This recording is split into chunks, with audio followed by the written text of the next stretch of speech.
you doing? Those aren't Qurans, are they? No. You're not going to burn these books, are you?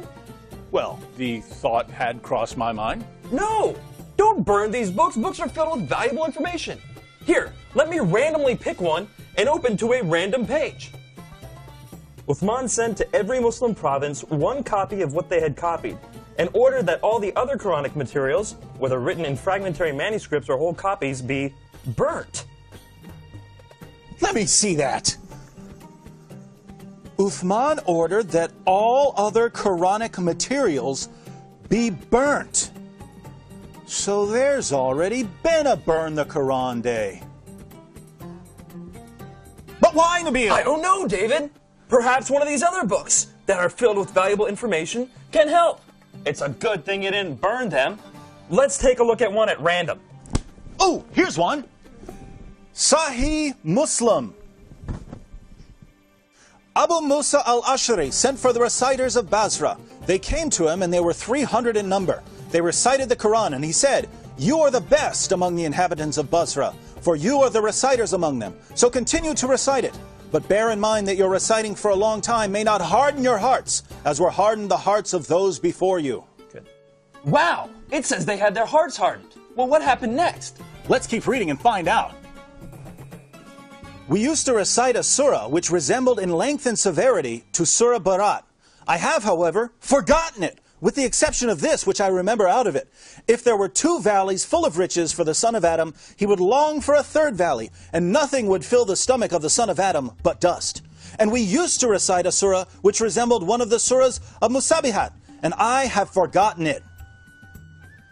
So this is saying that 2 chapters of the Quran are missing because Muslims forgot them. Let me see that. You're right. This is saying that 2 entire chapters are missing because Muslims forgot them. Hey, Nabil, look at this. Ubay was the best of us in the recitation of the Quran, yet we leave some of what he recites. Ubay says, "I have taken it from the mouth of Allah's messenger and will not leave it for anything whatever." Wasn't Ubay the best reciter of the Quran? Yes! And wasn't he one of the best 4 teachers of the Quran? Yes! But he says stuff in his Quran that is not in this Quran. Let me pick a random verse from this Quran and read it. Surah 33, verse 6.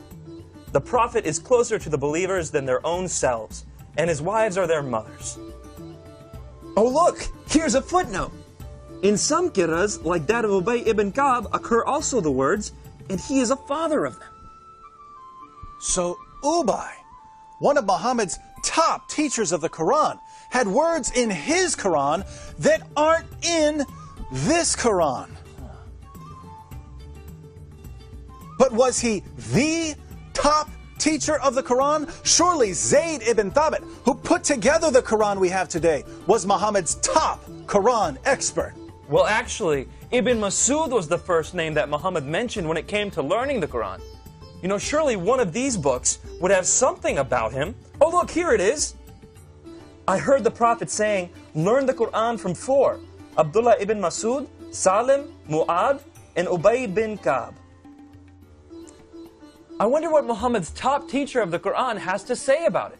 Let me pick up another one of these books at random. Here's one. The people have been guilty of deceit in the reading of the Quran. I like it better to read according to the recitation of him whom I love, more than that of Zayd ibn Thabit.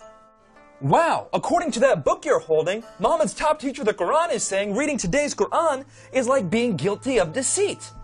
I wonder if any of these other books have something to say about it. Here, let me look at this one. Oh, there it is. O you Muslim people, avoid copying the Mus'haf and recitation of Zayd bin Thabit. By Allah, when I accepted Islam, he was but in the loins of a disbelieving man. And it was regarding this that Abdullah bin Masud said, O people of Al-Iraq, keep the masahif that are with you and conceal them. So Muhammad's top teacher of the Quran says that today's version is deceptive and that we should avoid copying and reading it. But now I'm confused, Nabil. Muslims have always told me that the Quran has been perfectly preserved right down to the letter and that the evidence proves this. That's what I was always taught. I'm sure one of these books will tell us that the Quran was perfectly preserved. How about that one? Let's see. It was narrated that Aisha said, "The verse of stoning and of breastfeeding an adult 10 times was revealed, and the paper was with me under my pillow. When the messenger of Allah died, we were preoccupied with his death, and a tame sheep came in and ate it?" The verse of stoning and the verse of breastfeeding? David, are these verses in the Quran? No! Then why not? Because Aisha's sheep ate them! David, we should read all these books and get to the bottom of this.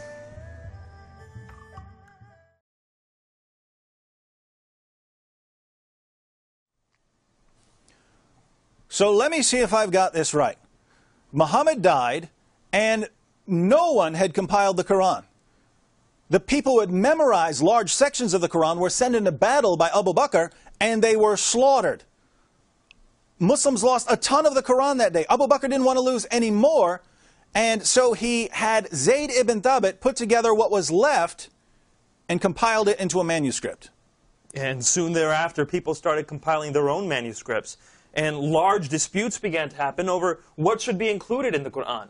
Ibn Masud had only 111 chapters in his Quran, while Ubay ibn Ka'b had 116 chapters. And Zayd, who compiled today's Quran, only had 114 chapters.